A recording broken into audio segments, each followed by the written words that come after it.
ओम नमो भगवते वासुदेवाय। आप सभी को टैलेंटेड मॉम्स भक्ति क्लब में स्वागत है। दोस्तों, मैं हूँ रूबी और आप सभी को मैं आज निर्जला एकादशी की कथा सुनाने वाली हूँ। कथा सुनने मात्र से भी सारे कष्ट दूर हो जाते हैं। कथा सुनने में भी उतना ही बड़ा पुण्य मिलता है जितना सुनाने में। तो आइए इसे श्रवण करते हैं और इसे ज़्यादा से ज़्यादा आप शेयर कीजिएगा। ज्येष्ठ मास शुक्ल पक्ष की निर्जला एकादशी। युधिष्ठिर ने कहा, जनार्दन, अपरा का सारा महात्म्य मैंने सुना है। अब ज्येष्ठ के शुक्ल पक्ष में जो एकादशी हो उसका वर्णन कीजिए।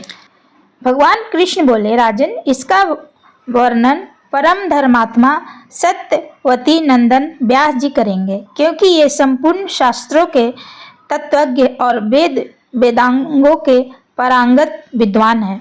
तब वेद व्यास जी कहने लगे, दोनों ही पक्षों की एकादशियों को भोजन न करें।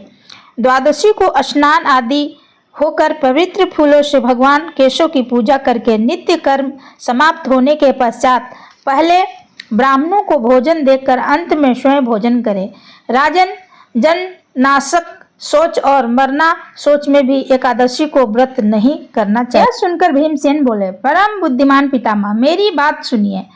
राजा युधिष्ठिर, माता कुंती, द्रौपदी, अर्जुन, नकुल, सहदेव ये सभी एकादशी को व्रत करते हैं और भोजन नहीं करते। ये लोग मुझे भी व्रत करने के लिए बोलते हैं, पर मुझे भूख सहन नहीं होती, इसलिए मैं बोलती हूँ कि नहीं, मैं नहीं कर पाऊंगा, क्योंकि मुझे भूख सहन नहीं होती है। भीमसेन की बात सुनकर व्यास जी ने कहा, यदि तुम्हें स्वर्गलोक की प्राप्ति अभी नष्ट है और नरक को दूषित समझते हो तो दोनों पक्षों की एकादशी का भोजन मत करो। भीमसेन बोले, महाबुद्धिमान पितामह, मैं आपके सामने सच्ची बात कहता हूँ। एक बार भोजन करके भी मुझे व्रत नहीं किया जा सकता, फिर उपवास करके तो मैं रह ही नहीं सकता, क्योंकि मेरे उदर में वृक्क नामक अग्नि सदा प्रज्वलित रहती है। अंत जब मैं बहुत अधिक खाता हूँ तभी यह शांत होती है।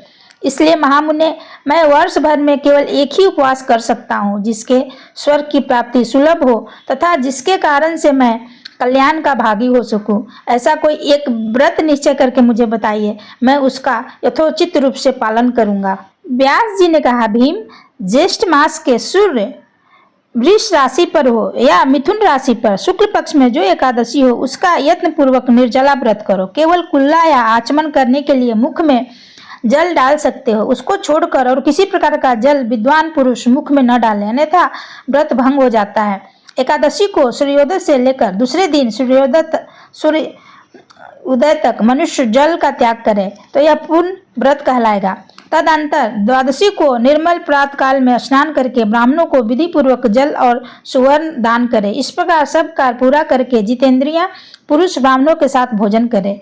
वर्ष भर में जितनी एकादशियां होती हैं उसका सबका फल निर्जला एकादशी के सेवन से मनुष्य प्राप्त कर लेता है। अगर आपको सहन नहीं हो पा रहा है कि आप 12 एकादशी करें साल का, तो आप एक एकादशी कर लेना, एकादशी निर्जला एकादशी। इससे सारे फल की प्राप्ति हो जाएगी और आप वैकुंठ धाम को जाओगे। इतने में तनिक भी संदेश नहीं है। शंख, चक्र और गदा धारण करने वाले भगवान केशव ने मुझसे कहा था कि यदि मानव सबको छोड़कर एकमात्र मेरी शरण में आ जाए और एकादशी को निराहार रहे तो यह सब पापों से छूट जाता है। एकादशी व्रत करने वाले पुरुष के पास विशालकाय आकृति और काले रंग वाले दंड पासधारी भयंकर यमदूत नहीं जाते हैं। अंतकाल में पीताम्बरधारी शोभ्य स्वभाव वाले, हाथ में सुदर्शन चक्र धारण करने वाले और मन के सम्मान वेगशाली विष्णु दूत आकर इस वैष्णव रूप पुरुष को भगवान विष्णु के धाम लेकर जाते हैं। अंत निर्जला एकादशी को पूर्ण यत्न करके उपवास करना चाहिए। तुम भी सब पापों की शांति के लिए यत्न करके साथ उपवास और श्री हरि का पूजन करो। स्त्री हो या पुरुष, यदि उनके मेरु पर्वत के बराबर भी महान पाप किया हो तो वो भी एकादशी के प्रभाव से भस्म हो जाते हैं। जो मनुष्य उस दिन जल के नियम का पालन करता है वह पुण्य का भागी होता है। उसे एक एक पहर में कोटि कोटि स्वर्ण मुद्राएं दान करने का फल प्राप्त होता है। मनुष्य निर्जला एकादशी के दिन स्नान, दान, जप, होम आदि जो कुछ भी कर सकता है वह सब अक्षय हो जाता है। यह भगवान श्री कृष्ण का कथन है। निर्जला एकादशी को विधि पूर्वक उत्तम रीति से उपवास करके मानव वैष्णव पद को प्राप्त कर लेता है। जो मनुष्य एकादशी के दिन अन्न खाता है वह पाप भोजन करता है। इस श्लोक में वह चंडाल के समान है और मरने पर दुर्गति को प्राप्त होता है। जो ज्येष्ठ के शुक्ल पक्ष में एकादशी को उपवास करके दान देंगे वो परम पद प्राप्त होंगे। जिन्होंने एकादशी को उपवास किया है वे ब्रह्म हत्यारे, शराबी, चोर और तथा गुरुद्रोही होने पर भी सब पापों से मुक्त हो जाते हैं। कुंती नंदन, निर्जला एकादशी के दिन श्रद्धालु स्त्री पुरुषों के लिए जो विशेष दान और कर्तव्य विविध है उसे सुनो। उस दिन जल में शयन करने वाले भगवान विष्णु का पूजन और जलमयी धेनु का दान करना चाहिए। पर्याप्त दक्षिणा और भांति भांति के मिष्टान द्वारा यत्न पूर्वक ब्राह्मणों को संतुष्ट करके दान दीजिए। ऐसा करने से ब्राह्मण अवश्य संतुष्ट होते हैं और उनके संतुष्ट होने पर श्री हरि मोक्ष प्राप्त करते हैं। जिन्होंने सम, दम और दान में प्रवृत्त होकर श्री हरि की पूजा की और रात्रि में जागरण करते हुए इस निर्जला एकादशी व्रत किया है, उन्होंने अपने साथ ही बीती हुई 100 पीढ़ियों को और आने वाली 100 पीढ़ियों को भगवान वासुदेव के परम धाम में पहुंचा दिया है। निर्जला एकादशी के दिन अन्न, वस्त्र, गो, जल, शया, सुंदर आसन, कमंडलू तथा छाता, जूता, चप्पल आदि दान करना चाहिए। जो श्रेष्ठ एवं सुपात्र ब्राह्मण को जूता दान करता है वह सोने के विमान पर बैठकर स्वर्गलोक की प्राप्ति होती है।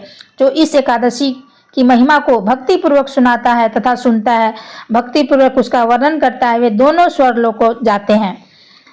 चतुर्दशी युक्त अमावस्या को सूर्य ग्रहण के समय श्राद्ध करते समय मनुष्य को जिस फल को प्राप्त करता है वही इसके श्रवण से भी मात्र प्राप्त कर लेता है। जो भी एकादशी की कथा श्रवण करता है उसे वैकुंठ की प्राप्ति होती है। पहले दंत धावन करके यह नियम लेना चाहिए कि मैं भगवान केशव की प्रसन्नता के लिए एकादशी का निराहार रहकर आचमन के सिवा दूसरे जल का भी त्याग करूंगा। द्वादशी को देवेश्वर भगवान विष्णु को पूजा करना चाहिए। गंध, धूप, पुष्प और सुंदर वस्त्र के विविध पूर्वक पूजन करके जल का घड़ा संकल्प करते हुए देव देव हसिकेश संसारनवतारक उद्कुंभ पदानेन न मा परमागतिम। संसार सागर के तारने वाले देव देव हसिकेश, इस जल के घड़े का दान करने से आप मुझे परम गति की प्राप्ति कराइए। भीमसेन, ज्येष्ठ मास के शुक्ल पक्ष की जो शुभ एकादशी होती है उसका निर्जल व्रत करना चाहिए तथा उस दिन ज्येष्ठ ब्राह्मणों को शक्कर के साथ जल के घड़े दान करने चाहिए। ऐसा करने से मनुष्य भगवान विष्णु के समीप पहुंचकर आनंद का अनुभव करता है। तत्पश्चात द्वादशी को ब्राह्मण भोजन कराने के बाद स्वयं भोजन करे। जो इस प्रकार पूर्ण रूप से पाप नाशनी एकादशी का व्रत करता है वह सब पापों से मुक्त होकर अनामय पद को प्राप्त होता है, सीधे वैकुंठ को जाता है। यह सुनकर भीमसेन भी इस शुभ एकादशी का व्रत आरंभ कर दिया। तब से इस लोक में पांडव द्वादशी के नाम से विख्यात हुई। इस तरह निर्जला एकादशी की कथा समाप्त हुई। निर्जला एकादशी को भीमा एकादशी के नाम से भी जाना जाता है। आपको अगर एक कथा पसंद आया होगा तो इसे ज़्यादा से ज़्यादा लोगों को शेयर कीजिएगा और अगर आप हमारे चैनल पर नए हैं और सब्सक्राइब नहीं किया है तो सब्सक्राइब कर दीजिएगा। सभी को ओम नमो भगवते वासुदेवाय।